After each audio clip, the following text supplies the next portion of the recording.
If you want to give yourself a short introduction about your background and what you've been doing, start. Fine. Thank you so much. Thank you so much for inviting me for this meeting. My name is Rami Aman. I am half Palestinian, half Algerian. I'm originally from Gaza Strip and arrived with my family to Gaza from Kuwait in 1992, 2 years before Oslo Agreement. And then I grown up there in Gaza Strip until 1999. I traveled back to university to study my university degree. I have a baccalaureate in electrical communication engineer, and back to Gaza in 2005 and start working as a propagator engineer. And this kind of job gave me more access to enter the journalism field in Gaza Strip, especially if we remember that time, the Israeli withdrawal from Gaza Strip in 2005, the Palestinian election in 2006, the Palestinian internal conflict between Hamas and Fatah, and the Israeli operation in 2008, and all of these circumstances, of course, it created a lot of generations without any kind of sustainable future, without any kind of hopes. Most of the Palestinians in Gaza, they are independents, not following any party, but the problem that we don't have other parties express the needs of the people, because especially in Gaza Strip, blockade and operations all the time, the siege, so there is nothing to do.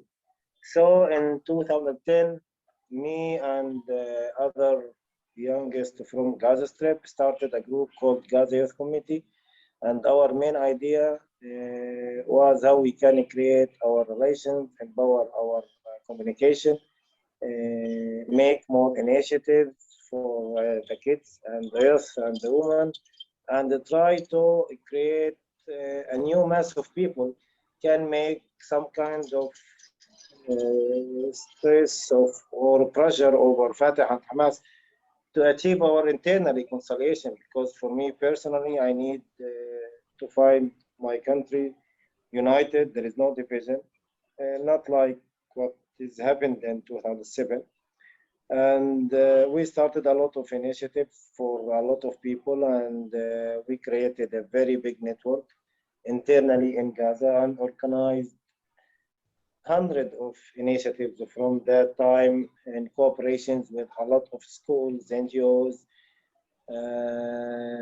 with a lot of categories, and our group start to raise, and now our group includes more than 200 Palestinians, Christians, and Muslim boys and girls from different categories, and we are trying how we can find ourselves as a leader in the future. Years ago, also 6 years ago, we started a new kind of campaigns to raise the voice of the people inside Gaza Strip. The people inside Gaza, they don't have any kind of local or international media to speak about them. Most of the media guided by agendas, guided by Palestinian parties. There is no media expresses the voice of the people. And this kind of media sometimes lead the people outside Gaza for more misunderstanding for the people inside Gaza. So the main issue was how we can create the real picture of Gaza. Years ago, most of the people maybe outside, they were thinking that the people in Gaza all the time, they are just fighting or dreaming all the night how I will start my day tomorrow to kill an Israeli or to kill a Jew, and all of these things are nothing. So we started video sessions with a lot of people, with a lot of communities, with the Israeli community, with the American community, trying to connect the people and exchange our stories together. Tell for all of the people that the Palestinians, especially in Gaza, that we are not just victims, or we are not just poor people. No, we are people like any other community. And This kind of meetings, yani, find for us a lot of good outcomes, especially that we use the internet, and this kind of communication yani, arrived for a lot of homes. So we connect a lot of youngest and women and children in Gaza with a lot of people outside, and they started also a lot of campaigns together through video, how we can learn English language for the kids in Gaza, how we can make some kind of arts exchange between artists in Gaza and artists outside Gaza, how we can create a song away from all kind of other discussions. Through the last years also, me with other participants, we were always on the streets calling the people in Gaza to protest for their rights against the Palestinian regime or the Israeli regime. Maybe because we are in Gaza, we are away from the Israeli soldiers. We can't face them, not like the Palestinians in West Bank. So the responsibility about what is happening in Gaza is between the Israeli occupation and between the Israeli parties. It's my opinion. It's not just a responsibility for one person. So we did a lot of protests, a lot of demonstrations in the streets, and also this kind of activities made to us a lot of troubles from the securities, because the security in Gaza started to invite us a lot, and to arrested us a lot, until 2 years ago when they arrested me, plus 6 or 7 from my members, because that we are doing a meeting with the Israelis from Hamas government, and they arrested me for a half a year in the jail. Although that same Hamas government every day they give thousands of Palestinians and Israeli permits to work in Israel. Although the Palestinian authorities and the Hamas government, they are accepting any kind of deals between Israelis and Palestinians in business. So 2020 it was a very hard year for Gaza community. But after that, when they released on me, and the end of this year, we standed up again, and last year we made also our last initiative. It was One Bag, One Hope. The idea was distribute 510 backpacks with full stationaries for 510 students in Gaza Strip, because we believe that the people in Gaza need more education, need more awareness, need more learning, not just humanitarian needs, not just food and money. And yeah, until last year, I traveled from Gaza 4 months ago to Cairo here for some planning and some relaxation and some meetings, and finding new partners to continue our work, how we can find more partners, not just to work in Gaza. No, we have access to work everywhere, and we believe that we can make the change, but we need to keep ourselves away from the media, away from following any kind of leaders, because I think they have nothing to do, and just the people paying the price in the end. I'm sorry if I was talkative. So thank you so much again for this invitation. And thank you. Thank you, Rami. I'll invite some questions, but for me, somebody who's from a distance, I've been observing what's happening. It strikes me, as you say, Hamas are in discussion, in contact constantly with the Israeli government, officially, unofficially. No, and officially, there is nothing officially happening on the media. But a lot of things happening already away from the media. Yeah, but it strikes me that sometimes it's almost like Hamas, and certainly under Netanyahu, the Israeli government, they seem to have an agreement, well, maybe unspoken agreement, that every time Hamas needed an excuse and Israel wanted to show how tough they were, there'd be another round of violence. And it was almost planned between the two to give Hamas more publicity and the Israeli government more internal within Israel, a view that everything was going, they were the strong guys. I don't know how you feel about that. And it's really almost like that they are coordinating their activities to some extent. No, it's different in Gaza. Now, first of all, in my opinion, the Palestinians and the Israelis, sometimes they are creating their regimes. So the Israeli party looking for a specific partner in the Palestinian community. Maybe they are talking in the media against each other all the time, that they are terrorists and we are fighting, but the result on the end, no, they are not fighting. They are benefiting from each other. So they are governments feeding each other. Yeah, that's it exactly. I think they support each other through activities. What do you think would happen if Israel relaxed the blockade of Gaza and allowed economic aid come in freely or more freely? No, Israel will not make that. Yeah, of course. Maybe this thing will come from groups in Israel or a new party in Israel. But the Israeli, no, I don't think so. The Israelis will give any kind of a freedom for Gaza Strip, because the Israeli propaganda all the time saying that, oh, we are afraid that the regime who will come after Hamas will be Daesh, and so sometimes the Israelis put any reasons just to pick the jail again. Say that Lapid and Gantz decide tomorrow, we've tried the blockade for 15 years, 16 years, let's try another way.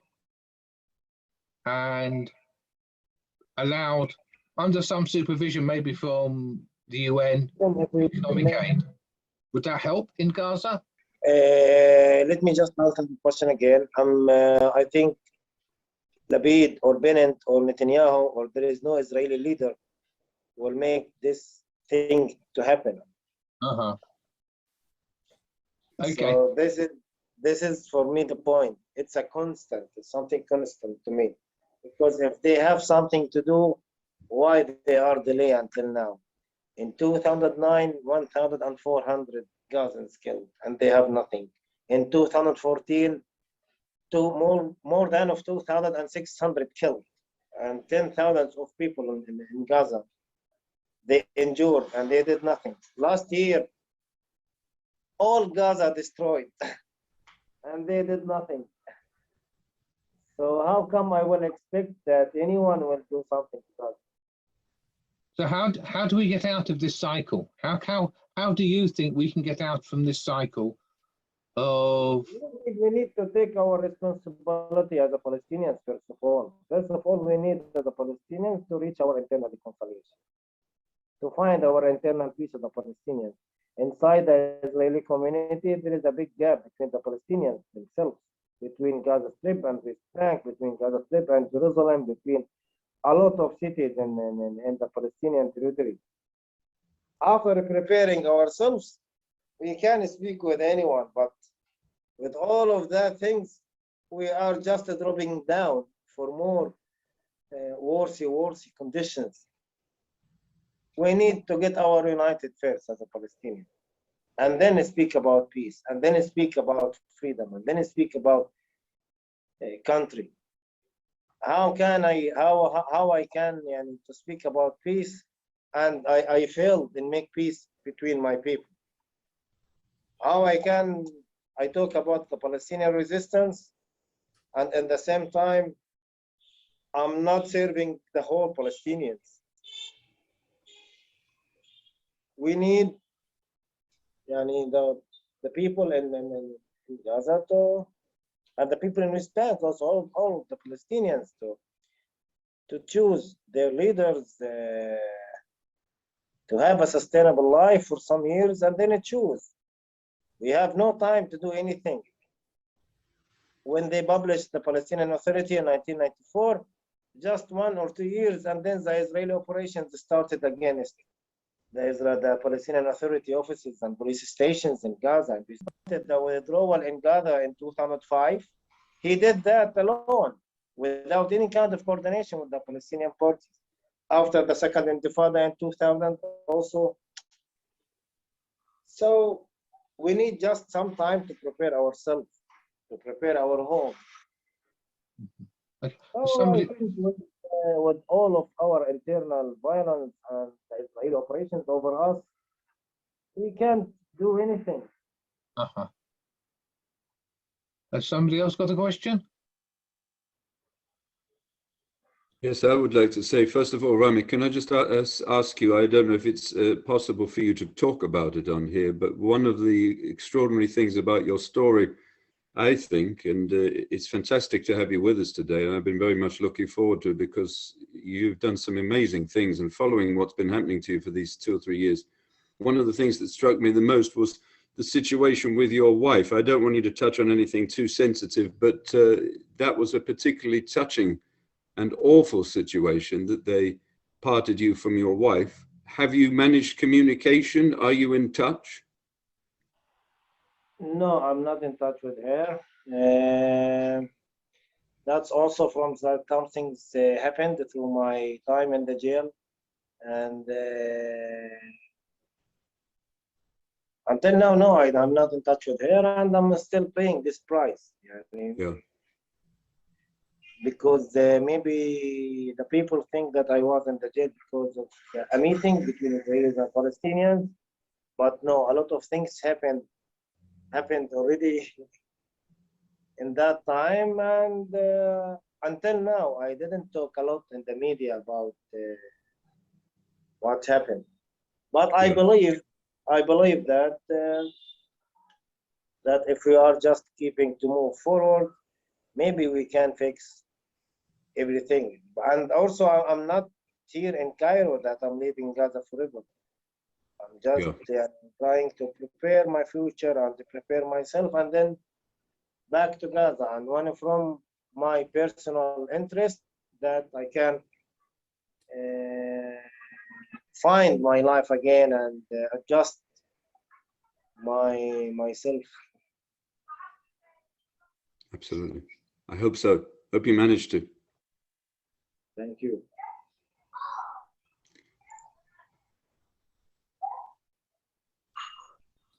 Can I ask a question? Rami, what percentage of people in Gaza do you think support Hamas's idea of resistance to Israel and to reclaim the territory? It's Hamas now, it's different in their ideas. Hamas, you can find Hamas fighting Israel. You can find Hamas doing some investment. You can find Hamas make some internal projects. Hamas members already, it's something not hidden. You can talk about between 15 and 20,000. It just, you can say that they are pure Hamas. Any other numbers, it just, extra for their chances with Hamas to find a job, to find something for the future, to find some aids, to find some money. In my opinion, so Hamas is just maybe a percentage in Gaza Strip, not in West Bank. It's not like in 2006. It's less than 20% or 15%. If the people feel free to speak or to talk about their ideas, to think about their choices. And daily, every day there is people left Hamas.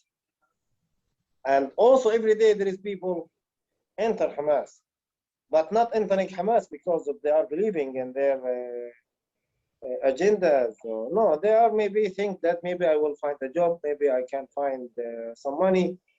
It's because of that. But no, I think if the Palestinians in Gaza, they find a new voices, he will be like the Joker and get all of the voices there. The people in Gaza suffering from all of the Palestinian parties. And they are just now looking for new voices, but there is no one can find the majority in Gaza. Even Hamas, they can't take any kind of same number like what they gained in 2006. No, never.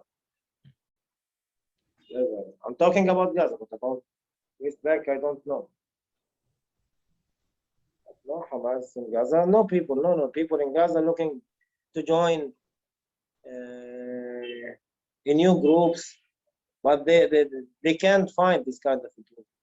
A lot of youngest groups in Gaza also looking to join some theaters, some things to learn, writing, or singing, but they have nothing to do. There are some schools for music. We just have 2 schools for music in Gaza. We don't have enough schools. We have no theater. The only theater targeted by the Israeli army 3 years ago, or 2 years ago.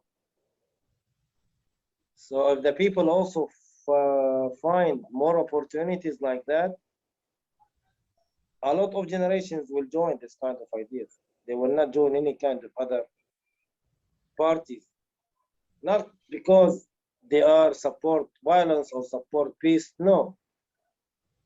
Because any human in his beginning of his age, through his teenager, he's looking to find some values, some hobbies, not just follow the media or find crossing all the time, no freedom of movement, no traveling.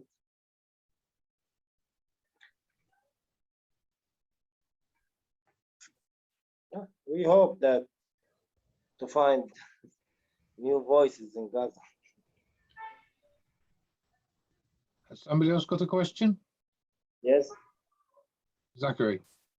Yeah, I was just wondering if you could tell us about the COVID-19 pandemic. How did it affect living conditions in the Gaza Strip? It's very worse. Same routine, electricity crisis, no jobs, very high of poverty. 2 million people living in Gaza and 365 kilometers square, surrounded by sea and the Egyptians and the Israeli army. You can't start your day with a plan, for example. You need to find electricity or to have money to find a generator to create, for example, in your first year in the university. Most of the families, they don't have enough money to give for their sons. So a very high rate of some youngest in Gaza, 16, 17s, 19s, 20s, they have no 1 shekel in their pockets. So of course they are feeling nothing. So maybe they have time to find or to make some, or to find some friends. They can speak on Facebook. They can spend their life through the social life.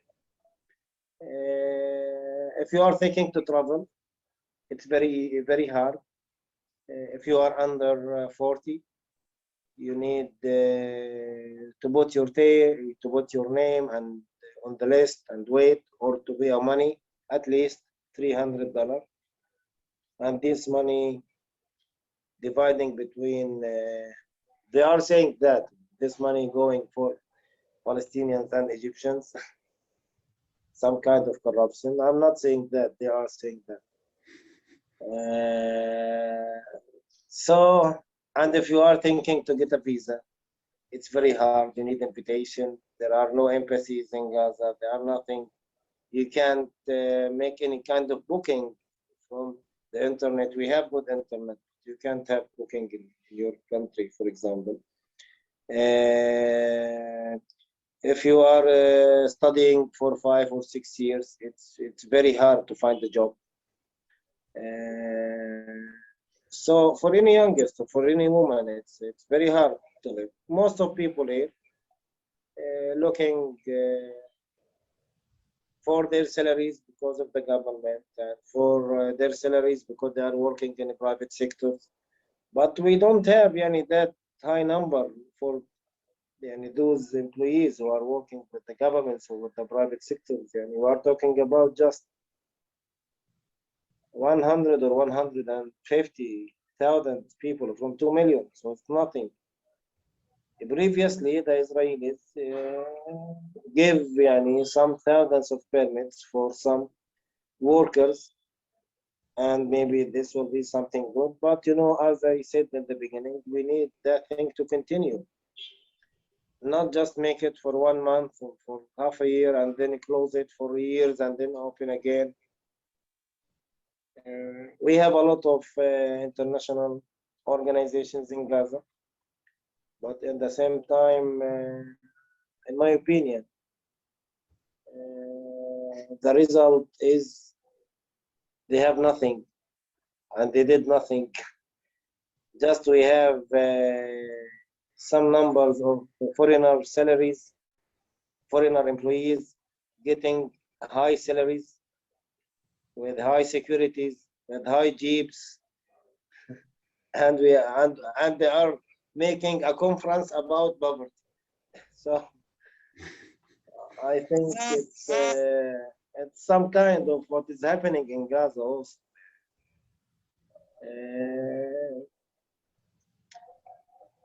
But I don't know how we are living in Gaza, but we are still living.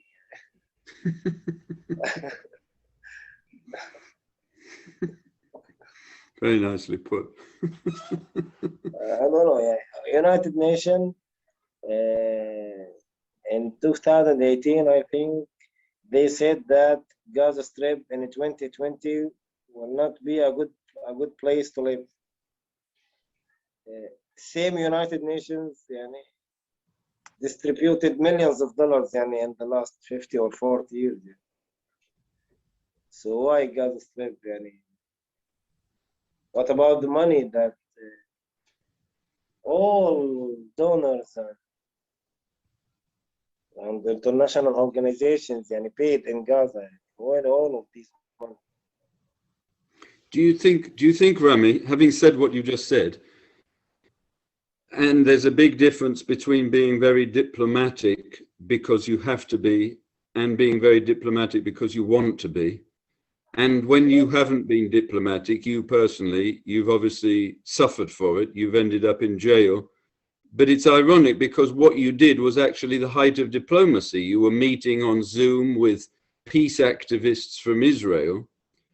The statement that you just made about all the money that goes into Gaza and all the money that goes into the cause, would you be able to stick your neck out and say, is it corruption on the part of the people running Gaza? Is it corruption on the part of the people who are the NGOs on the ground? Is it not corruption? Is it incompetence? Is it disorganization? What do you think is the key to what you just said being the case, which is basically you have all this money coming in for people who are suffering, but at the same time, you're not seeing the benefits. What's the cause of that? 3 years ago, Matthias Shamali, the president of UNRWA at that time, invited 20 social activists, including me, for a meeting. And he started to say about the crisis and they don't have money. And after Trump declaration also that he cut the fund for the United Nations, and he started to speak with us about writing in our social media pages about supporting UNRWA, standing with UNRWA, and that they need or they are looking for $400 million. So it was my turn and I answered him. So you are asking us, the Palestinians, to ask people to give money to UNRWA?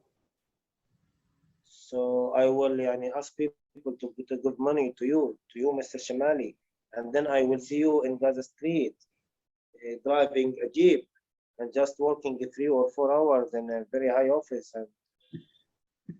and in the end, it's nothing. And if we're talking about, and for me, if you want to take care about the refugees, that doesn't mean that you will give them just food and water.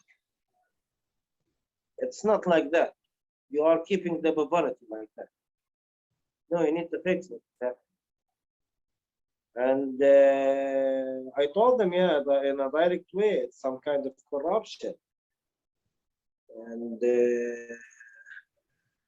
And yes, because there is no result, there is nothing. And when I'm speaking to the French or the British or all of the Europeans that are talking about the peace or the reconciliation on all of these issues, and I'm looking about their projects in Gaza, no, there is difference. And why, for example, they are paying a lot of money about their securities? There is no foreigner killed in Gaza in the last 20 or 30 years.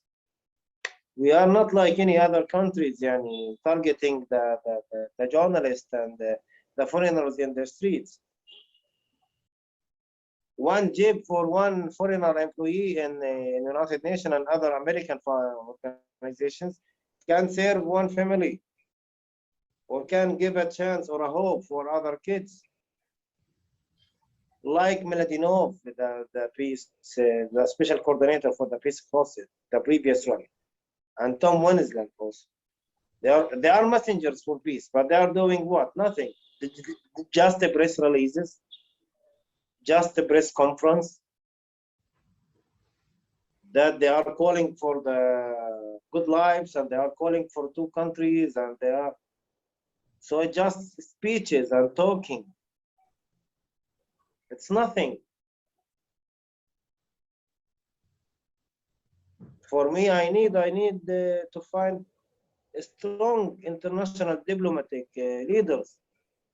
When the Israeli tanks or strikes targeting the people in Gaza, and I'm hearing on the news that a convoy from United Nations will come to visit Gaza next week, why? They should come now, not why? And after 1 week, we welcoming them to enter, and we know inside ourselves that they do nothing. But it's just some kind of interests between countries, between communities. Hamas want to send very cute messages for the foreigners that we are a good group, we are open-minded like Fatah, we are welcoming any foreigners to visit Gaza, we are not like Daesh.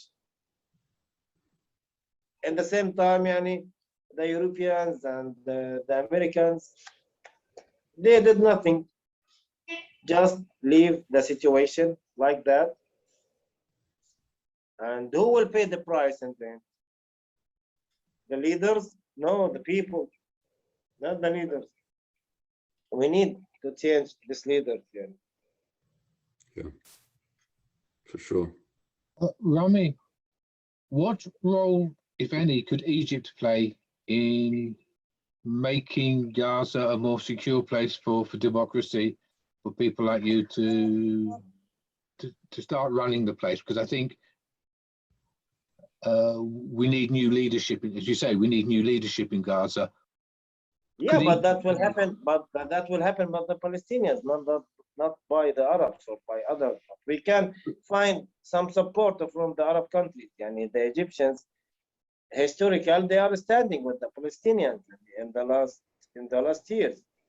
Egypt, they were the first country who called the Palestinians to find the reconciliation. They invited Fatah and Hamas after the Israeli operation in 2009 in January to Cairo. And I think they had a lot of discussions for more than 500 hours. And then in the end, they have nothing. And Egypt invited the Palestinians more times, in the period between 2010 or 2009 until 2 years ago, and they have nothing. The Egyptians, in the end, they are recognized يعني Palestinian Authority and Abu Mazen as يعني a leadership for the whole Palestinians, and the Egyptians recognize Hamas as a government for Gaza. The Egyptians, I think they can't do something more than invite Palestinian leaders, because maybe we as a Palestinians, we are waiting a lot from the Egyptian regime to make more pressure over the Palestinian parties to achieve the reconciliation. But you know, Egypt has her interest with PA, also interest with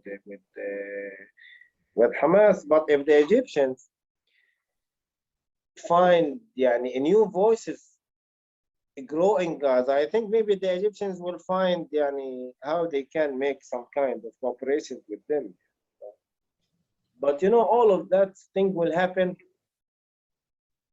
after creating new voices. After, of course, Jordan, and I think all of the countries around us waiting for the period after Hamas or after Mahmoud Abu Mazen. I'm talking about Jordan, I'm talking about Egypt, I'm talking about also Israel. And they are preparing the next leadership. Because Israel and Jordan and Egypt, all of them looking how we can control this game through Gaza. Turkey doing that, Iran doing that, Qatar doing that. But Egypt different, and we hope that Egypt can stand it by themselves and really make very high pressure over the Palestinians, because I think we have nothing than fighting our reconciliation. Without our reconciliation, with our division, like now, I think we are killing us. We are killing ourselves, the Palestinians, away from the Israelis. We need Egypt, we need Saudi Arabia, but you know, the politics around us, it changed. Now the leaders, not like the leaders 30 or 40 years ago. Now we have a new kind of leaders in the Middle East, not like the leaders 40 or 50 years ago. Yeah, I think, but we need new leaders in Israel, we need new leaders in Gaza, we need new leaders in Palestine. Yeah, everywhere. Yes.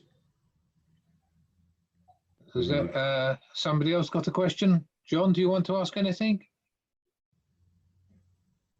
No. Hannah? What do you see as us as a group, or in the UK? How can we help, I suppose, is what I'm after. How UK can help us? Well, the UK, us, our group within a small political party. What can we do here to support people like you in Gaza to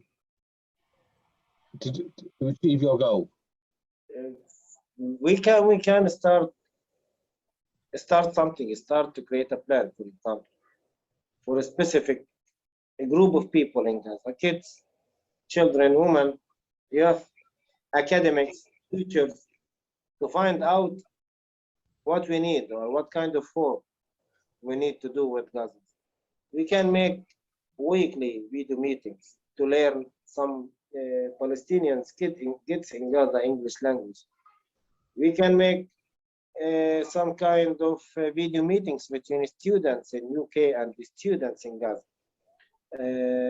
I'm looking for this kind of initiatives, because you know, it's build more trust through the Palestinian human. When I give him a chance, when he is 10 years old or 11 years old, to speak with another student outside Gaza in an English language, you can give him more hope to build a dream inside himself. Oh, my dream will be to visit UK. You know, that will give him, you know, more hope for the coming 10 or 9 years. Maybe we can do a song together, include kids in Britain and kids in Gaza. So, you know, it's depends on our ideas, and I'm ready for this kind of cooperation. Maybe next time I can invite more Gazans to join with us next meeting and be call. Yeah. For me, it's something good because people in Gaza need people outside Gaza to listen to them. Absolutely. And I need the people in Gaza to see that people outside Gaza, that doesn't mean they are bad. No, speak to them. Go speak to them, yeah. And yes, it's good, yeah, because I support more people to people initiative. Politically, everyone talking politics. So talking very easy. So I understand that. Can I ask you, Rami, on that very subject, the only thing that worries me is the one time that you particularly got busy with the internet and the Zoom meeting with peace activists in Israel. Obviously, you suffered as a result of it. How free do you think people are to take part in online activities, even cultural ones? Culture is my field, which I've mentioned before, and it's the particular key, I think, that is ignored too much. Music, drama, comedy, the arts, performing arts, painting, all of these things. Making art, I think, brings people together, but it also allows people to express themselves freely. How free can people be in Gaza, young people, for example, to express themselves? Money to make some money, because we have a lot of registered companies in Gaza doing export and import with Israeli companies. So business can invite people together, investment can invite people together, and they can work freely together.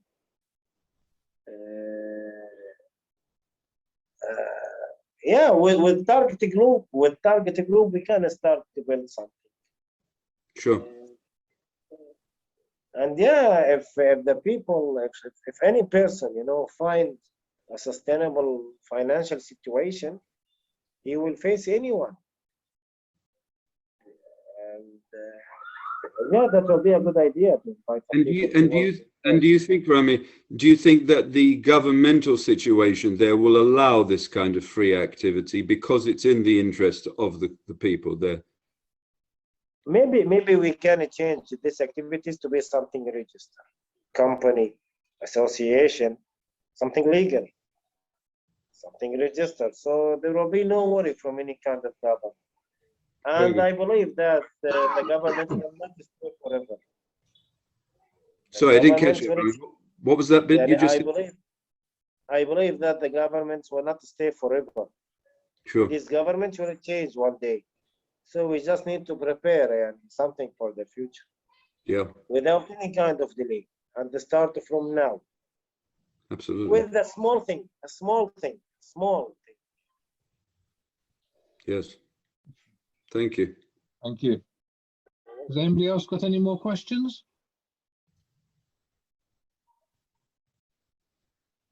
Okay.